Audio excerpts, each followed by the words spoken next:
Welcome back to the REVan Evan channel. This is Matt Shoesmith. I'm REVan Evan Smith, and we got some serious Mustang history right here. Matt, what are we looking at? Okay, so in the 1965 version of the World's Fair, it was there 1964 and 1965. For the 1-year anniversary of the Mustang, Ford came out with 3 new options they'd never had before. One was the GT package group. So this car is one of the original 60 GTs that were made for that event in the World's Fair.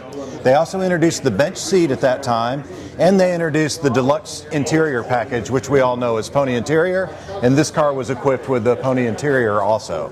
So what Ford did with these on April 15th, you can see there's pictures from the event. They put all 60 of these cars in a line. That's the big 3 going by. That is Henry Ford II, Lee Iacocca, and then Don Fry in the convertible going by that car. They gave these cars to members of the press, and the press got to demo these cars for 10 days. And then after 10 days, they were given back to Ford and sold as demo cars. So they've been out there ever since. We know there were just over 60 cars at the fair. We still know there are 7 existing models throughout there. A couple of them have been shipped. There's one in France and there's one in Australia now. Just wait till I go okay.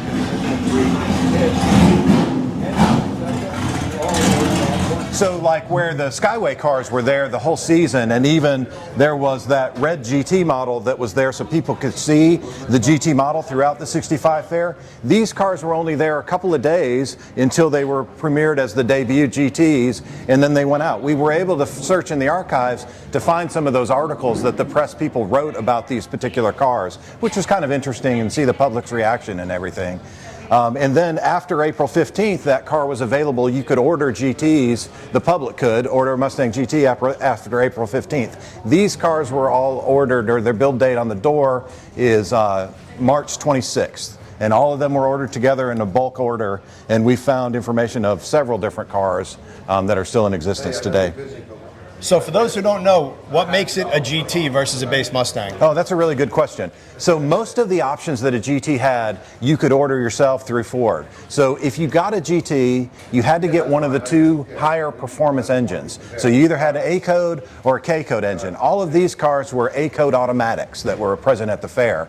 But there were some changes that were different and unique to a GT. They got stiffer suspension springs in the front. And that was really the primary changes that you couldn't get on a regular car, were stiffer suspension and a little tighter steering ratio than the normal Mustangs. But everything else, mechanically, these cars are just exactly like the GTs that the public could buy. Cool. I see obviously the cool GT crest. Yep. And then the Mustang and the stripe. Yeah, that's how you identify one from outside, and that, of course, generated a lot of interest. Some of the marketing material they put out, they put it out next to GT40, which was white with blue stripes also. So they were trying to take advantage of that racing era to try and remind people that these are the same company. Was there anything different in the grille? Well, so the grille, they came with fog lights. All the GTs did. If you have an original GT, you got the fog lights in the front. But that's not necessarily unique to the GTs. You could order that option on a regular Mustang, but it just was mandatory on any of the GTs. And that's the same way with the exhaust in the back. If you look from the backside, you'll see the exhaust comes through the valence instead of underneath with trumpet-type exhaust tips. That was unique to the GT also. Right. Can we take a peek under the hood? Sure, sure. So this car is mostly a daily driver survivor. It has been repainted, but other than being repainted, it is largely unrestored. Yeah, see, it's got 48,000 miles on it. Yeah, you can see they all were, because they were given to members of the press, they loaded them up with basically every option you could get. So they had air conditioning, they had power steering, and those are options that were kind of rare for the Mustang in the era. And this one spent most of its daily driving life in Cary, North Carolina. A family owned it. Both of their high school boys drove it, so we're lucky it survived as well as it did. But you can see different repairs that they did over the time. Obviously, red heater core hoses would not have been original to the car. Right, but necessary. I mean, almost 50,000 miles on this car, so it was definitely driven and used, which I kind of like seeing that versus a car that was just preserved its whole life and never saw the road, because I like the battle scars. Yeah. Yeah, I agree. And I actually generally, when I take it to a show, I did trailer it here because we came from North Carolina, but generally I drive the car when I take it somewhere. I really enjoy driving the car. It runs really well, drives well, very smooth car. Right. So, take a look inside. Sure. So the interior has been largely unrestored. It did have new carpet replaced, and that is a new seat cushion on the bottom driver. The rest of the interior is all original to the car. So really well preserved example for a car that's 62 years old. Do you know what rear and rear gears are in it? I do. So these were not equipped as street performers, more like luxury performers. They all came through with 3.0 gears. And then they had the 289, of course, but and a little heavier with some of the options that were on there. So they really weren't equipped to be the fastest Mustangs, which at the era would have been the K-Code 4-speeds. Right. And what trans is in this? They were all automatics because they didn't know which press members knew how to drive a stick and which didn't.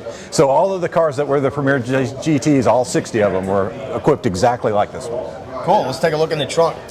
I mean, it's a nicely preserved car. Tell me, is the paint original? The paint is not original, and I've actually had it repainted since I owned it. So the paint is less than a year old on the car. Because it looks super clean. But I did, to preserve some of the originality, I did make the decision not to paint the underside of the hood or underside of the trunk. So that is original paint from 1965. Now, what is the booklet in the trunk here? So this actually didn't come with the car. I required that later. But when the members of the press, not just press members that got this car, they were given a press packet that included maps and functions that were going on and schedules for the World's Fair. Not all of those were given out. Some of those still existed. This is an original press pack from the World's Fair in 1965. Oh, wow. So, great history of this thing. One of the first 60 GTs Mustangs, or GT Mustangs. And, man, it's great that you brought it out to Carlisle here. We appreciate the tour. Yeah, thanks for your interest. You're welcome.